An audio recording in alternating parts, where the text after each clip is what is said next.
Para trazer para vocês hoje uma aula bem interessante com um tema bem legal chamado Origem da Vida, né? Esse é um assunto polêmico, né? Mas meu intuito não é causar polêmica, meu intuito não é mexer com as crenças nem com os valores de cada um, mas é trazer o conhecimento, porque a gente precisa ter o conhecimento para fazer uma prova, né?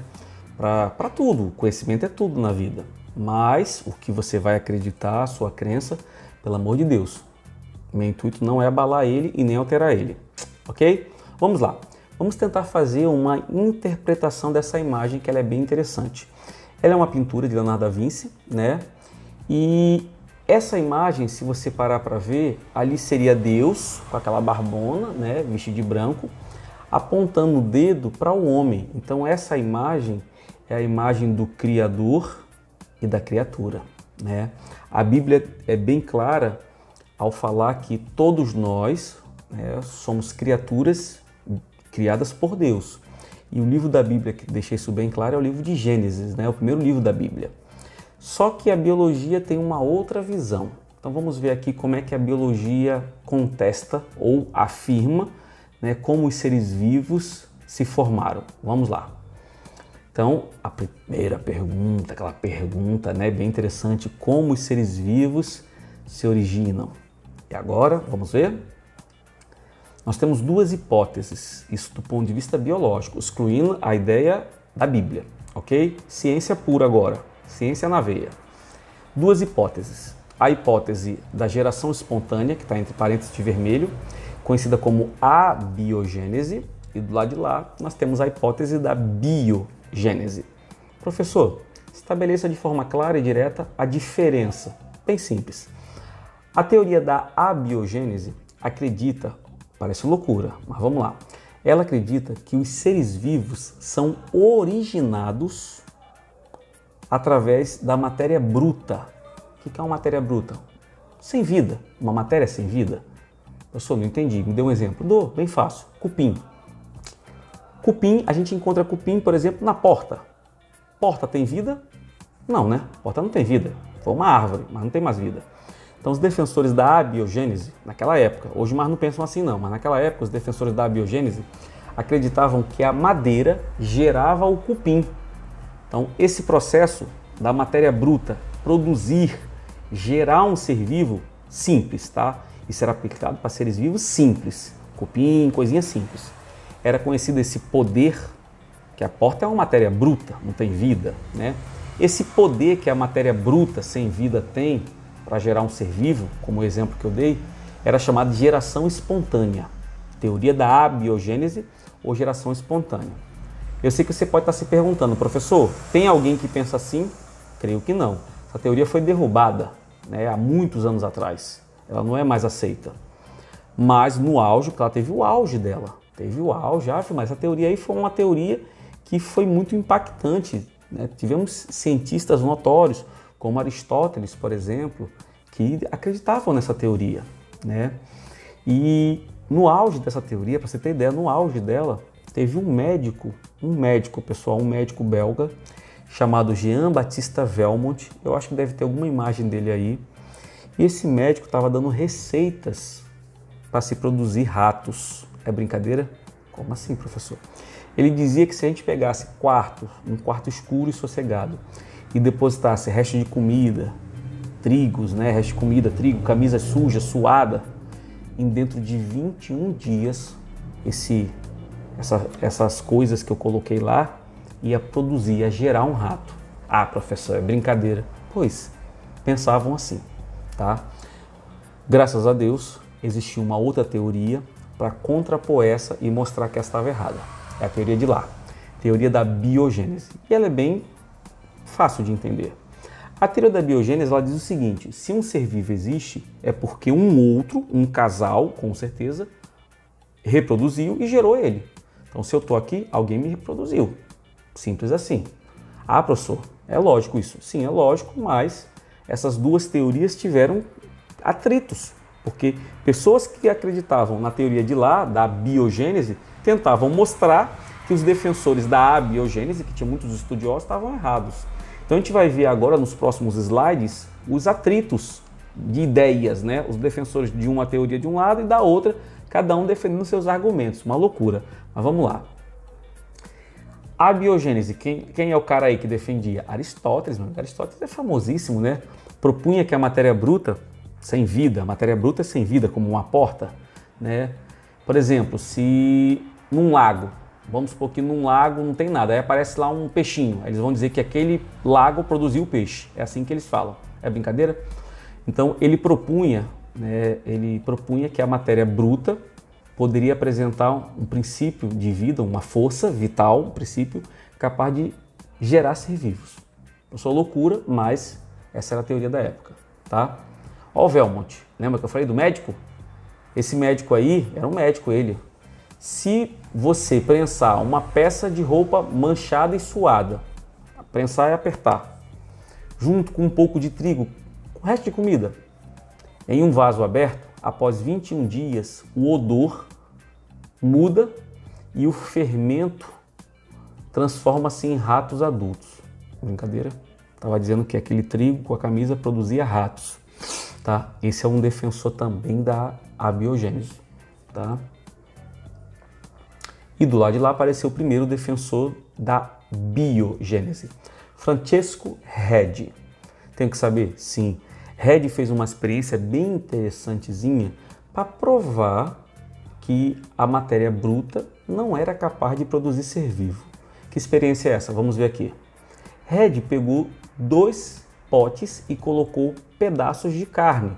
Aqui na imagem nós estamos representando com um pedaço de peixe e de carne vermelha. Mas podia ser 2 pedaços de carne. Aqui é só uma ilustração, tá?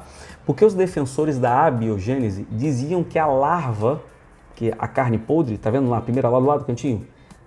Tinha larva. Essas larvinhas que andam no lixo, que a gente vê no lixo, alguns lixos, os defensores da abiogênese diziam que a carne, ou o lixo no caso, depende do que você esteja considerando, produziu essa larva.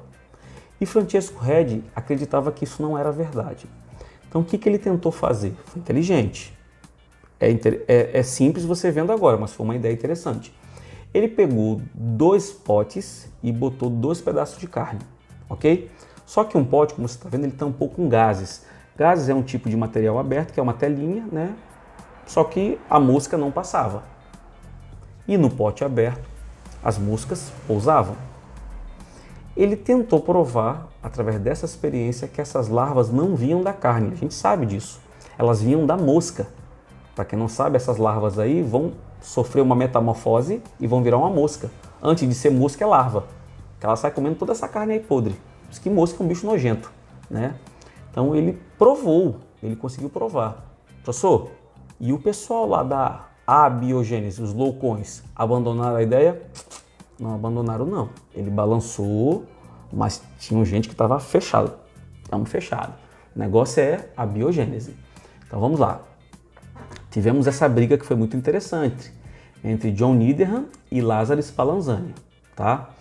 John Needham e Spallanzani estavam brigando para um detalhe. Nessa época, conseguiram desenvolver uma ferramenta bem interessante, que foi o microscópio. E com o advento dessa nova ferramenta, o microscópio, foi possível nós vermos aqui nesse ar que eu tô, onde você está aí, está cheio de micro-organismos, cheio de fungos e bactérias no ar. A gente não consegue ver a olho nu, mas o microscópio mostra. Então, com o microscópio, foi possível conhecer um novo grupo de ser vivo pequeno, chamado de fungos e bactérias, que ninguém conhecia nada sobre eles. Os defensores da abiogênese começaram a dar receitas para se produzir fungos e bactérias. É brincadeira? Eles diziam que se a gente pegasse caldos vegetais, como feijão ou alguma outra coisa, e deixar, você sabe que se o feijão ficar aberto na panela, uma comida ficar na panela como feijão, ou uma sopa ficar na panela, o que acontece com ela depois de 2 dias? Mofa, fica aquela coisa branca, um mofo, um fungos em cima, não é isso? Eles diziam que esses fungos, essas bactérias, eram produzidas pelo caldo, pela sopa ou pelo feijão. É brincadeira? Então esses dois aí estavam tentando provar, o John Needham, que você está vendo aí, provar que o caldo produzia esses micro-organismos, e Spallanzani de lá, não. O que eles fizeram? Olha aí, ó. O John Needham e o Spallanzani fizeram a mesma coisa, pegaram um caldo como uma sopa, um feijão e ferveram. vamos ferver, ok? Só que um tampou, Spallanzani tampou. Spallanzani defende quem, professor? Biogênese. E o malucão da abiogênese deixou aberto. O que aconteceu? Depois de um tempo, o caldo que ficou aberto ficou todo contaminado e o caldo fechado não estava contaminado. Aí, meu amigo, começou a polêmica. Qual polêmica, professor? O malucão de cima, quando eu falo malucão, já sabe que é da abiogênese. O malucão começou a dizer que Spallanzani ferveu o caldo, mas ferveu por mais tempo que deveria. E ao ferver por mais tempo, ele matou, professor, sério, ele matou o poder do caldo de produzir micro-organismos. Por isso que o caldo de baixo, que está tampado, não produziu nada, porque ferveu demais e matou. Essa foi a resposta. Pô, Spallanzani, quando eu você tá doida? Falando isso, é doida? Matou o quê? Matou. Aí ficou aquela, não vai, nem nada, é você, isso aqui. Então ficou uma polêmica, não resolveu. Até que entrou alguém na jogada. Tá? Quem é que entrou na jogada? Esse cara aí, ó, Louis Pasteur. Esse nome você tem que guardar. Louis Pasteur é defensor da biogênese. Louis Pasteur tentou acabar com essa polêmica. Ele ferveu o caldo por um tempo abaixo do que o maluco disse que tinha fervido demais, né? Então ferveu abaixo. Vamos supor que o outro ferveu por 30 minutos. Que o maluco disse que 30 minutos era muito para matar. Então ele ferveu por 20. Pô, esperto, tá? Ferveu o líquido por 20 minutos. Só que ele não botou num tubo tampado, não. Essa foi a inteligência dele. Ele colocou nesse balão volumétrico, se chama balão volumétrico. E o gargalo, professor, assim, ele era vidraceiro. Então ele sabia alongar o gargalo, né? Com calor, quem sabe trabalhar com vidro, alongou. Por isso que essa experiência ficou conhecida como pescoço de cisne. O nome do cara é Louis Pasteur, tá? Louis Pasteur, francês. Ele colocou o caldo aí dentro, ó. Ferveu e botou aí dentro, ok? Aí passaram-se alguns dias e nada de aparecer micro-organismos. Aí ele perguntou pro doidão, lá pro malucão do John Needham. E aí? Cadê o poder que você disse que o caldo tinha? Fervi por 20 minutos, fervi por menos tempo. Cadê o poder do caldo? Sabe o que o outro falou? Errei nas contas. 20 minutos você matou o poder do caldo. Ele matou. Só vou provar que não. Olha o golpe de mestre do cara. O cara pegou e quebrou o gargalo. Ó. O que ele fez? Vou mostrar aqui agora. Ó. Ele quebrou o gargalo e deixou esse líquido que estava estéril em contato com ar em 2 dias. O que aconteceu com o caldo? Ficou todo contaminado. Aí ele, com a cara mais cínica do mundo, olhou para o malucão. E agora? O que você vai me dizer? O poder voltou, então? Ele ficou boquinha calada, não sabia o que dizer. Ele falou, ó, vou falar para você agora entender. Esses micro-organismos, eles vêm do ar, eles estão no ar. Quando eles encontram um produto aberto, por mais que ele tenha sido fervido, estraga, tá? E acabou, pronto. Matou a teoria da abiogênese. Então anote aí, quem foi o cara que tirou onda, que assassinou, que acabou com essa ideia louca que, graças a Deus, a gente não aceita isso como verdade absoluta.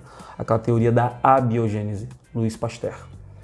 Esse cara ficou tão famoso que até hoje nós falamos dele. Tem um instituto de pesquisa na França chamado Instituto Pasteur, que é um instituto muito evoluído, faz muitas pesquisas, né? Então, assim, é famoso o nome Pasteur no mundo científico, tá? Então, pronto. Qual a teoria que prevaleceu agora, professor? A teoria da biogênese. Aquela da abiogênese acabou. O que dizia mesmo essa da abiogênese, professor? Que uma matéria bruta, sem vida, era capaz de gerar um ser vivo. Isso é loucura. Qual que prevaleceu? A que diz que nós existimos porque alguém nos produziu. Só que essa teoria ela deixa uma pergunta aí no ar. Você sabe qual é a pergunta que fica? Tá, se nós estamos aqui porque alguém me produziu, então fica uma pergunta. E o primeiro ser vivo de todos? Quem produziu o primeirão, professor? Foi Deus? A ciência não acredita nisso, não. A fé acredita, mas a ciência não. E agora, professor? Vem essa pergunta aí, né? Como surgiu o primeiro ser vivo no planeta, então? Porque eu tô aqui porque no passado pai e mãinha, né? Papai e mamãe me produziram. Você é a mesma coisa? E o primeiro de todos? Cadê? Quem foi papai e mamãe? Né? Então, polêmica. Nós temos três teorias, três. A primeira é aquela que você leva como princípio de vida, que é a teoria cristã, né? Gênesis, Deus criou Adão e Eva, né? Jardim do Éden. Pronto, tudo começou lá. Essa teoria para a ciência não tem valor para a ciência. A segunda teoria é panspermia cósmica. Ela é defendida principalmente por um químico chamado Arrhenius. Vocês do primeiro ano aí que vão estudar química, funções químicas, ácidos, bases, né? Vão ouvir falar muito de Arrhenius, ele é um químico importante. Esse cara trouxe a ideia de que o primeiro ser vivo veio do espaço. Como assim, professor? Meteoro. Ele era um extraterrestre, um micro-organismo, é claro, veio no meteoro e foi trazido do espaço. Professor, teoria louca, né? Mas é uma teoria. Só que essa teoria não resolve a incógnita, não responde a pergunta. A gente transfere a resposta para o espaço. Tá, se ele veio do espaço, como é que ele surgiu lá? Como é que o primeiro ser vivo surgiu lá? Então, entendeu? Ela deixa em vago. E a segunda é essa aí, a terceira é essa aí, pessoal, que a biologia agarrou e aceita, evolução química, tá? Essa teoria ela é proposta por Oparin e Haldane. Oparin, né? A gente lê Oparin e Haldane, são dois cientistas, um alemão e um russo, que se juntaram para elaborar essa teoria e que a biologia agarra ela como uma verdade absoluta, tá? Então, vamos conhecer um pouco sobre ela? Vamos lá.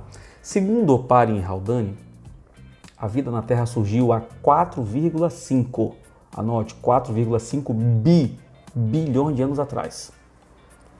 Eles afirmam que há 4,5 bilhões de anos atrás a Terra era uma massa incandescente, uma massa muito quente,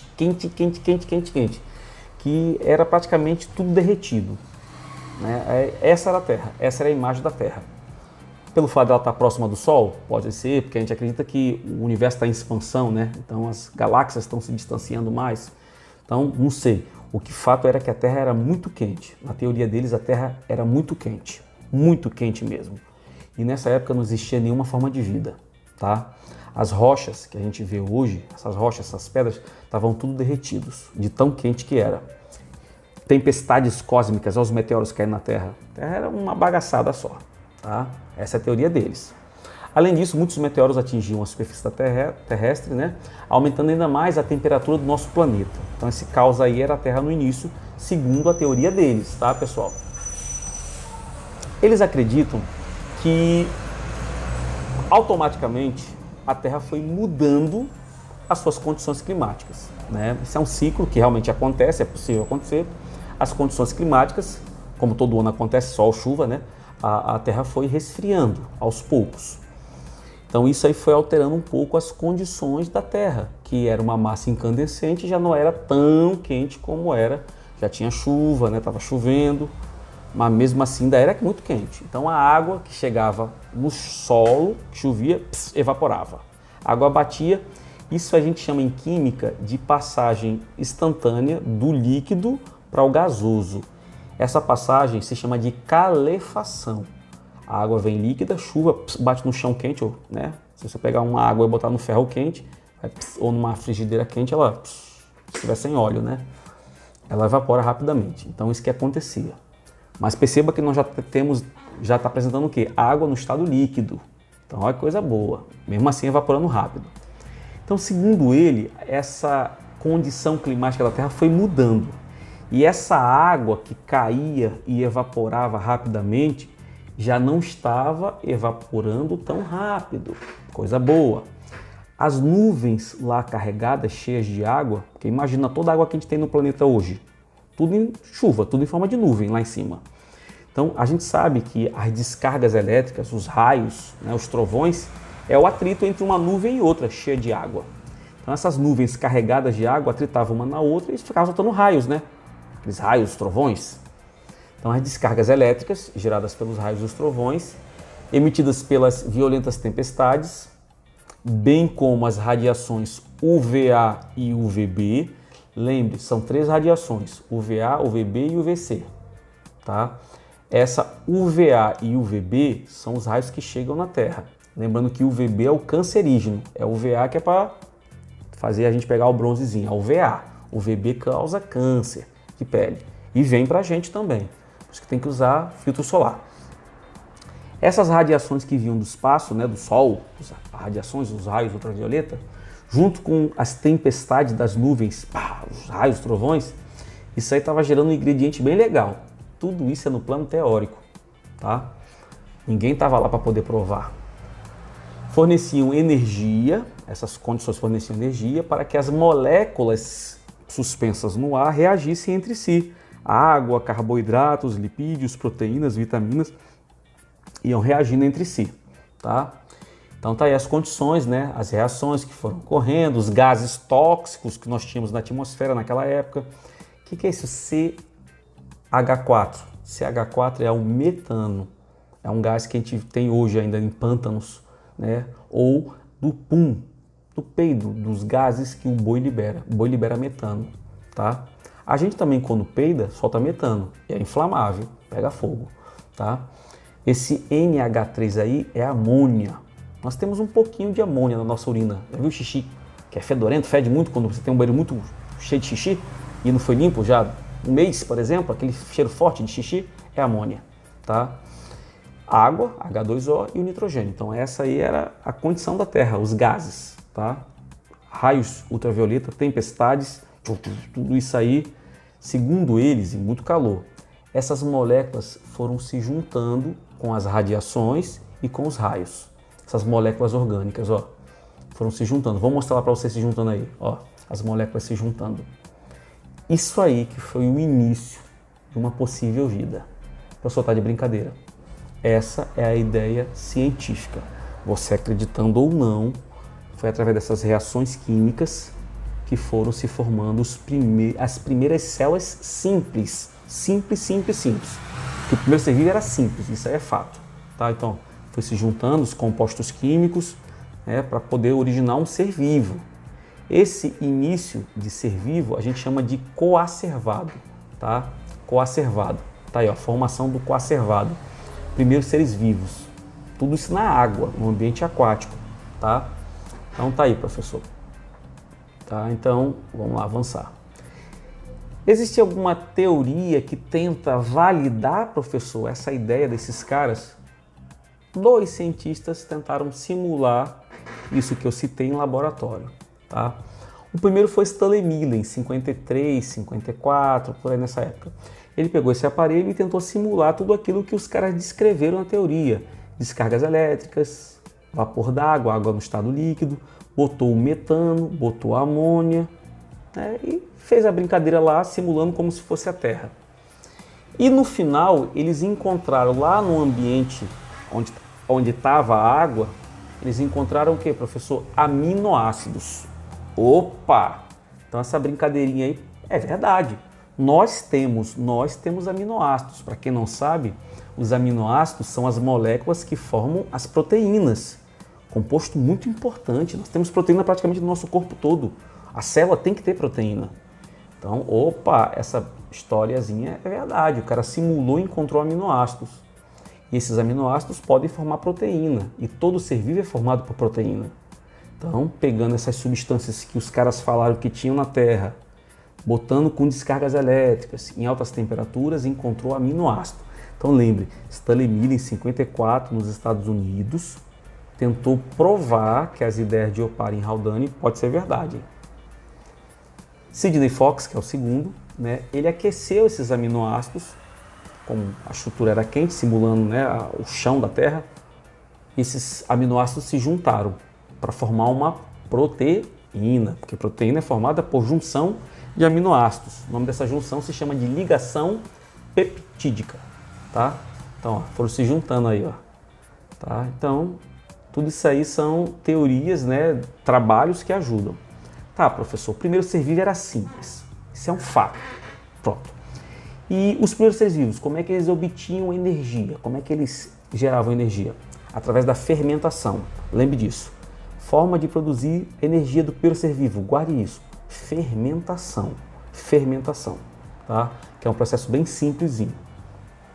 Então, essa é a hipótese heterotrófica, que diz que o primeiro ser vivo era heterotrófico. O que é heterotrófico? Ele não produz seu próprio alimento. Ele tem que consumir. E tem a hipótese autotrófica, que diz que o primeiro ser vivo produzia. através de quimiossíntese. Tem foto e tem químio, mas é quimiossíntese, que é mais simples. Produzia seu próprio alimento. Essa teoria diz que ele não produzia. Então vamos ver aí. Primeiro, os seres vivos faziam que tipo de processo? Fermentação. Depois da fermentação, eles foram trabalhando, diminuição da matéria orgânica, pererê, parará, ppp, parará. Aí veio primeiro quem? Fotossíntese. Fotossíntese é um processo que produz oxigênio. Na fotossíntese, as plantas, as algas, as bactérias produzem oxigênio. Esse oxigênio que nós temos no ar vem da fotossíntese, principalmente das algas. Algas, anotem, não é das árvores não. Professor, dizem que a Amazônia é o pulmão do mundo. Já foi falado muito isso, mas é mentira. O pulmão do mundo é o mar, porque as árvores produzem muito oxigênio, mas elas consomem quase tudo que elas produzem. Então, quem produz mais é o mar, são as algas. Então veio a fotossíntese, fermentação, depois fotossíntese. Aí começou a colocar oxigênio na atmosfera.